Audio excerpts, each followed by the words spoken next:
Hello everyone, आज हम बात कर रहे हैं बिहार पुलिस कांस्टेबल की जो वैकेंसी आई थी, जो 19,838 पोस्टों के लिए आई थी। उसी वैकेंसी से रिलेटेड हम उम्र के बारे में बात करेंगे कि इस बार जो है वैकेंसी जो आई है उसमें एज में चेंजमेंट किया गया है, और साथ ही साथ हम इसके एग्जाम पैटर्न और सिलेबस को समझेंगे कि क्या है एग्जाम पैटर्न, सिलेक्शन प्रोसीजर क्या है। इन सारी बातों को डिटेल में समझेंगे इस वीडियो में। तो चलिए शुरू करते हैं इस वीडियो को और समझते हैं सारी इंफॉर्मेशन डिटेल में। देखिए, जो नोटिफिकेशन ऑलरेडी आपको बता चुका था लास्ट वीडियो में कि इसका नोटिफिकेशन जारी हो चुका है। 19,838 पोस्टों के लिए वैकेंसी जारी हुई है। ठीक है, अब यहां पे इसके ऑनलाइन आवेदन 18/3/2025, ठीक है, 18 मार्च से इसके आवेदन स्टार्ट हो चुके हैं और लास्ट डेट इस फॉर्म की अप्लाई करने की वो 18/4/2025, 18 अप्रैल इस फॉर्म की फिल करने की लास्ट डेट है। वेबसाइट का लिंक मैं डिस्क्रिप्शन में भी दे दूंगा, वहां से भी जाके आप चेक कर सकते हैं और फॉर्म को अप्लाई कर सकते हैं। ठीक है, जो यहाँ पे अगर जनरल की बात करूं, देखिए यहाँ पे जनरल वाले कैंडिडेट बिहार के अलावा अदर स्टेट के भी कैंडिडेट अप्लाई कर सकते हैं, और वो किस में काउंट होंगे? जनरल में काउंट होंगे। ठीक है, किस में काउंट होंगे? तो वो जनरल में काउंट होंगे।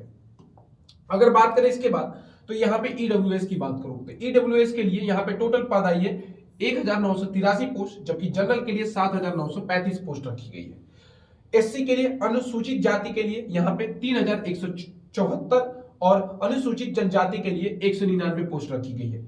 जबकि मैं बात करूं पिछड़ा वर्ग के लिए 3,571, और पिछड़ा वर्ग जो है अत्यधिक पिछड़ा वर्ग के लिए है, और यहाँ पे 2,381 पद है बीसी के लिए।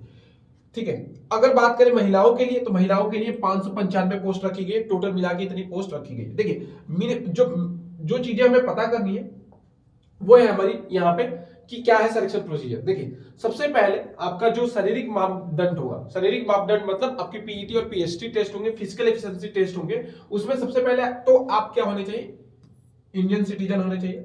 और जो भी है जनरल वाले हैं और अदर स्टेट वाले हैं, उनकी जो न्यूनतम हाइट होनी चाहिए, न्यूनतम ऊंचाई होनी चाहिए 165 सेंटीमीटर होनी चाहिए, और न्यूनतम बिना फुलाव के साथ जो छाती होनी चाहिए 81 सेंटीमीटर होनी चाहिए, और फुलाव के साथ 86 सेंटीमीटर होनी चाहिए। अत्यधिक पिछड़ा वर्ग जो है पुरुष 160 सेंटीमीटर उनकी हाइट होनी चाहिए, और चेस्ट 81 सेंटीमीटर बिना फुलाव के साथ, और फुलाव के साथ 86 सेंटीमीटर। अनुसूचित जनजाति और जाति के लिए 160 सेंटीमीटर आपकी हाइट होनी चाहिए, 79 बिना फुलाव के साथ, और फुलाव के साथ 84। महिलाओं के लिए, जो भी महिलाओं है जो बिहार की है या अदर स्टेट की है, उनको 155 सेंटीमीटर यहाँ पे क्या रहने वाली है? उनकी हाइट रहने वाली है। जो भी न्यूनतम जो महिलाओं के लिए वेट रखा गया 48 केजी रखी गई है भाई। अब देखिए, अब जो भी है ये फिजिकल जो है, फिजिकल आपका, अब यहाँ पे इसके लिए क्या है? तो 12th पास कैंडिडेट इस फॉर्म के लिए अप्लाई कर सकते हैं। उम्र सीमा की बात करेंगे, यही इंपॉर्टेंट है उम्र सीमा। देखिए, उम्र सीमा मैं जो बताने वाला हूं उसके बारे में बात कर लेते हैं। तो ये जो उम्र सीमा है आपकी, देखिए, अगर बात करें यहाँ पे न्यूनतम जो उम्र सीमा रखी गई है, यहाँ पे न्यूनतम जो उम्र सीमा रखी गई है इसमें, वो क्या रखी गई है? वो रखी गई है कि कोई भी कैंडिडेट है जो 1/8/2025 से अगर उसकी एज 18 साल है, 1/8/2025 से उसकी न्यूनतम एज 18 साल है, तो इस फॉर्म को अप्लाई कर सकता है। अगर किसी भी पुरुष या किसी भी कैंडिडेट का एज 1/8/2023 से, अब ये अधिकतम, अगर 1/8/2023 से अगर उसकी एज कितनी है, बात करते हैं।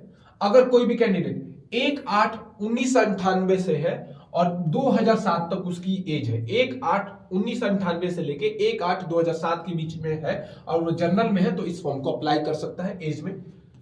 जो भी बीसीए बैकवर्ड क्लासेस और इकोनॉमिकल बैकवर्ड क्लासेस के कैंडिडेट है, 18 से 27 साल एज लिमिट है, लेकिन जो अधिकतम एज रखी गई उसके अनुसार 1/8/1996 से लेके 1/8/2007 के बीच में अगर उनकी एज सीमा है, आयु है, तो अप्लाई कर सकते हैं। जो भी बीसी और ईबीसी फीमेल कैंडिडेट है, 1995 से 1/8/1995 से लेके 2007 के बीच में आयु सीमा है, और 18 से 28 साल उनकी एज लिमिट है, तो वो अप्लाई कर सकते हैं। जबकि एसटी एससी वालों के लिए 1993 से लेके 2007 के बीच में अगर एज लिमिट है 8वें महीने से, तो इस फॉर्म को अप्लाई कर सकते हैं। यही एज लिमिट में बदलाव यहाँ पे किया गया है। अब यहाँ पे सिलेक्शन प्रोसीजर और सारी चीजों के बारे में हम डिस्कस करने वाले हैं, तो वो समझ लेते हैं। देखिए, चयन प्रक्रिया में यहाँ पे जो भी चयन प्रक्रिया यहाँ पे होने वाली है, अब देखिए आरक्षण के लिए क्या करना पड़ेगा। जो भी आरक्षण चाहते हैं, जो भी आरक्षण चाहते हैं कि उनको आरक्षण मिले, तो जो भी आवेदन करेंगे, आवेदन करते समय वहां पे आरक्षण वाली चीजों को जो भी करना रहेगा वहां पे करेक्ट टिक लगाएंगे कि हमें आरक्षण चाहिए। तो और उसके साथ उनके पास क्या होना चाहिए, उसके साथ उनके पास सर्टिफिकेट होनी चाहिए उसकी, जो भी आरक्षण चाहते हैं, जो भी छूट चाहते हैं, उनको उनके पास वो होनी चाहिए। ठीक है, अगर हम आगे बात करें कि यहाँ पे तो जो भी एसटी और एससी कैंडिडेट वाले हैं उनको दौड़ में या हाइट में या चेस्ट में आगे जाके छूट चाहिए, तो उनके पास भी उनकी सर्टिफिकेट होनी चाहिए। चयन की प्रक्रिया करें तो सबसे पहले आपका रिटन, प्रथम जो चरण होने वाला है वो आपका रिटन एग्जाम होने वाला है। ठीक है, इसमें जिसमें नॉर्मलाइजेशन भी रहेगा, डिपेंड करता है पेपर के। अब देखिए, लिखित परीक्षा का जो स्तर रहेगा, लिखित परीक्षा का जो स्तर रहने वाला है वो 10th पे रहने वाला है। मतलब देखो, ये 12th लेवल की वैकेंसी है, लेकिन 10th लेवल के क्वेश्चन ही पूछे जाएंगे, जिसमें आपके हिंदी होंगे, इंग्लिश होगा, गणित होगा, सामाजिक विज्ञान होगा, जिसमें आपकी हिस्ट्री होगी, ज्योग्राफी होगी, भूगोल उसी को बोलते हैं, और विज्ञान होगा। ये सारी चीजें इसमें दिया जाएगा। अब टोटल यहाँ पे जो लिखित परीक्षा होगी उसमें 100 क्वेश्चन होंगे, क्वेश्चन आपके 100 होंगे, 100 नंबर का पेपर होगा और 2 घंटे मिलेंगे इस पेपर को करने के लिए।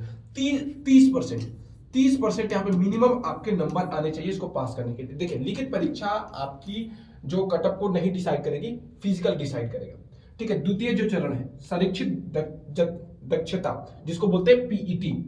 ठीक है, जिसमें दौड़ की बात करूं तो 50 नंबर का होगा। अगर कोई 5 मिनट से कम में करता है तो 50 नंबर, 5 मिनट से लेके 5 मिनट 20 सेकंड में करता है तो 40 नंबर। ठीक है, 5 मिनट, वैसे ये दौड़ तो है आपकी 6 मिनट में। ठीक है, 1.6 किलोमीटर की रनिंग है 6 मिनट में, लेकिन अगर 6 मिनट से पहले पहले जैसे 5 मिनट से कम में कर लेते हैं तो 50 नंबर मिलेंगे। क्योंकि ये दौड़ में जो है ना, जो कटअफ है ना, जो कटअफ है, कटअफ में आपका ये फिजिकल इंपॉर्टेंट है, क्योंकि कटअफ इसी के बेसिस पे होने वाली है। 5 मिनट 20 सेकंड से लेके 5 मिनट 40 सेकंड के बीच में अगर करते हैं तो 30 मिनट मिलेगा, और 5 मिनट 40 सेकंड से अधिक 6 मिनट तक लेते हैं तो 20 अंक, और जो 6 मिनट से ज्यादा ले लेगा, जो भी 6 मिनट से ज्यादा ले लेगा भैया, वो वहां से डिस्क्वालीफाई हो जाएगा। वैसे ही महिलाओं के लिए 4 मिनट से कम लेती हैं तो 50 अंक, सबसे ज्यादा अंक इसी में 4 मिनट से कम लेती हैं। अगर 4 मिनट से जो भी ज्यादा लेते हैं उसके अनुसार 40 अंक, 30 अंक और 20 अंक रखा गया है। जो 5 मिनट से महिलाएं अधिक ले लेंगी उनको भैया डिस्क्वालीफाई कर गया। अब गोला फेंक 25 अंक का होगा, गोला फेंक आपका, जिसमें 16 फीट से 17 फीट अगर फेंक देते हैं सबसे, तो 9 अंक मिलेंगे, और 20 फीट से जो भी ज्यादा, सबसे मैक्सिमम अंक 20 फीट से अगर ज्यादा फेंकेंगे तो 25 अंक मिलेंगे। वैसे ही जैसे भी महिलाएं हैं, ये पुरुषों का था, महिलाओं के लिए गोला फेंक में अगर 16 फीट से आप ज्यादा फेंकते तो सबसे ज्यादा अंक, और 12 फीट से 13 फीट फेंकते तो 9 अंक आपको मिलेंगे। ठीक है, 12 फीट आपको फेंकना ही फेंकना, उससे कम फेंकेंगे तो डिस्क्वालीफाई होंगे। ऊंची जो कूद है 4 फीट की, 3 चांस आपको मिलते हैं, 13 अंक मिलेंगे अगर आप 4 फीट के कंप्लीट करते हैं। लेकिन अगर आप 4 फीट, जो 5 फीट है अगर करते हैं, 5 फीट पे सबसे ज्यादा 25 नंबर, 4 फीट से कम करेंगे तो भैया आप डिस्क्वालीफाई है। वैसे ही महिलाओं के लिए 4 फीट अगर करेंगे तो 25 अंक है, 3 फीट करेंगे तो 13 अंक, सबसे मिनिमम इतना ही रखा गया है। नियम समय, ठीक है, 6 मिनट रखा गया पुरुषों के लिए, महिलाओं के लिए 5 मिनट रखा गया दौड़ के लिए। ठीक है, तृतीय जो होगा दस्तावेज। अब इसके बाद जो भी ये कटअप क्लियर करेंगे उसके बाद उनका डॉक्यूमेंट वेरिफिकेशन होगा। ठीक है, डॉक्यूमेंट वेरिफिकेशन होने के लिए क्या क्या है, देखिए, डॉक्यूमेंट जब वेरिफिकेशन होगा तो आधार कार्ड, ड्राइविंग लाइसेंस, ठीक है, पहचान पत्र होनी चाहिए, जन्म तिथि, जैसे 10th का मार्कशीट होना चाहिए तो उससे भी डिसाइड होता है। ठीक है, फिर 12th की, एसटी एससी से है तो आपके पास सर्टिफिकेट होना चाहिए उसका, और पिछड़ा वर्ग से है तो उसका भी आपके पास कास्ट सर्टिफिकेट होना चाहिए। तो ये सारी चीजें आपके पास डॉक्यूमेंट होना चाहिए। उसके साथ साथ क्या चीजें होनी चाहिए, अगर कोई भी है, मान के चलिए कोई भी कैंडिडेट है जो गृह रक्षक है, मतलब होम गार्ड में जॉब कर रहा है, या एक्स सर्विसमैन है, ट्रांसजेंडर है, ये सारी चीजें हैं, ईडब्ल्यूएस में है तो उसका भी उसके पास सर्टिफिकेट होना चाहिए। उसके बाद मेधा सूची, देखिए, क्वालिफाइंग नेचर होगा, रिटन एग्जाम पहले ही क्लियर कर चुका हूं कि रिटन एग्जाम जो रहेगा वो आपका रहेगा क्वालिफाइंग नेचर का। 30% अगर मिनिमम यहाँ पे आप क्वालिफाई कर जाते हैं तो आपको बुला लिया जाएगा, किसके लिए, फिजिकल के लिए। लेकिन फिजिकल जो रहेगा उसमें देखो यहाँ पे लिखा गया है कि दक्षता परीक्षा के अधीन तीनों स्पर्धा, दौड़, ऊंची कूद और गोला फेंक के अभ्यर्थियों द्वारा प्राप्त कुल अंकों के आधार पे तैयारी की जाएगी। ये सारी चीजें भी उसमें मेजर की जाएंगी, तब आपका सिलेक्शन डिसाइड किया जाएगा। ठीक है, तो ये सारी चीजें इसमें दी गई है जो इंपॉर्टेंट है। 180 रुपया फॉर्म की फीस रखी गई है। जो भी कैंडिडेट है, जैसे एसटी है, एससी है, फीमेल कैंडिडेट है, और जनरल वालों के लिए, ओबीसी के लिए 675 रुपए फॉर्म की फीस रखी गई है। ठीक है, कट ऑफ डिसीजन ऑलरेडी इसी के हिसाब से बताया कि आपकी डेट ऑफ बर्थ यहाँ पे जो रखी है। देखिए, अधिकतम उम्र के लिए इसी में रखा गया कि 1/8/2030 से आपकी उम्र जनसंख्या काउंट हो जाएगी। ठीक है, आवेदन कब से? 18 मार्च से आपका आवेदन स्टार्ट हो रहा है, लास्ट डेट 18 अप्रैल रखी गई है। ऐसे ही वीडियो या इन्फॉर्मेशन के लिए इस चैनल को क्या कर लीजिए, सब्सक्राइब कर लीजिए, क्योंकि ऐसे ही वीडियो मैं इस चैनल पर प्रोवाइड कराता हूँ। और जाके आप टेलीग्राम चैनल को भी फॉलो कर सकते हैं, जो भी PDF होता है वो मैं प्रोवाइड कराता हूँ। Thank you.